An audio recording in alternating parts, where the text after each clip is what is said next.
Hi, I'm Wendy Williams. I go by the name of Wendy Williams. Even when I was on WBLS many moons ago, I spent, 8 years here. 8 solid years, and then I left for TV. And I have so many fond memories of being here. BLS has had such an impact, first of all, in music around the world, not just here in New York. As a little girl growing up listening to WBLS, of course, Frankie Crocker was my hero. But then, there were guys like, like Bugsy, a BLS vet, among other things. But what I noticed most is that The Quiet Storm was done by Yvonne Mobley. And Yvonne is the quintessential, soft and warm, quiet storm. And I wanted to be a jock, but I didn't want to be a quiet storm one. I wanted to go out and have fun like Frankie Crocker. The night that he rode a white horse through Studio 54. He owned the city, and I would listen as a little girl, and the music, of course. BLS had disco, and BLS did dabble in hip-hop when hip-hop first came on the scene with Rapper's Delight and things like that. Of course, that was a different day in hip-hop. Now BLS is known for classic R&B, which, we love Shalimar and things like that. BLS was a black-owned radio station. The Sutton family was very powerful in this town through the legal system and through the nightlife system. A really wonderful, fabulous type family. Just a beautiful legacy they left, and BLS is still here, and so am I. 107.5 WBLS.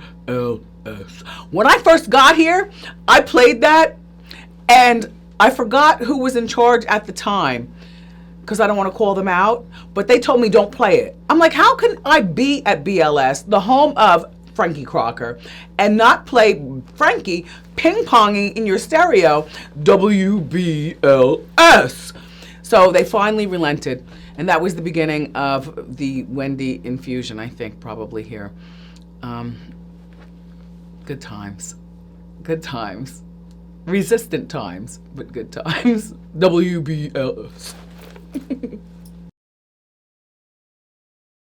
WBLS has meant a lot to this community, the community here in the tri-state area, and of course, with New York being the #1 radio market in the world, many have imitated the things that BLS has done.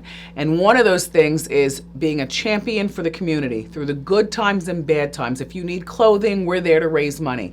If you need light shed on a situation that nobody's paying attention to you, we're there with Bob Lee and the BLS van. Or, that was back in the day. I don't know who does the BLS vans now, but BLS vans were everywhere. And I knew that I made it coming from Ocean Township, New Jersey, a suburb of New York. When I saw a WBLS van one day parked right next to me at the 7-Eleven, I was like, look at BLS coming out into the suburbs. Yeah, because that's what they do. That's what they do. They definitely set the blueprint for radio, specifically urban radio. I had lots of fond memories here at WBLS, and most of them had nothing to do with actually being on the air. Ken Webb had a barbecue at his house, and he lives way out in Wyandanch, in Amityville, the Amityville Horror and stuff like that. And so I'm thinking, I got cute and everything, and Ken was always like a father figure type person. You don't exactly zip it and zoo it in front of Ken. He'd always look at you and try to give you some words of inspiration about why it is that eventually you'll be a better person. So the Ken Webb barbecue, and I'm thinking, there's a lot of cute guys out in Wyandanch. I was single at the time and everything. I'm going out there, and I'm not going to listen to what Daddy Ken has to say. So, I put on my denim shorts and turn them up. You turn them up a little bit more so they fit almost like panties. It was when my thighs were in better shape, and went out there only to find it was the Webb family. I'm talking uncles and aunts and well-behaved cousins and me. So I went in the bathroom and unfurled my shorts. Ken was always about family, and BLS is always about family. And it was a family barbecue that he just happened to ask me and Jeff and, the people on the morning show, come on over, barbecue. These days, I don't know how many people barbecue at each other's houses, here at WBLS, but it was a family. I'm so glad to be a part of the legacy.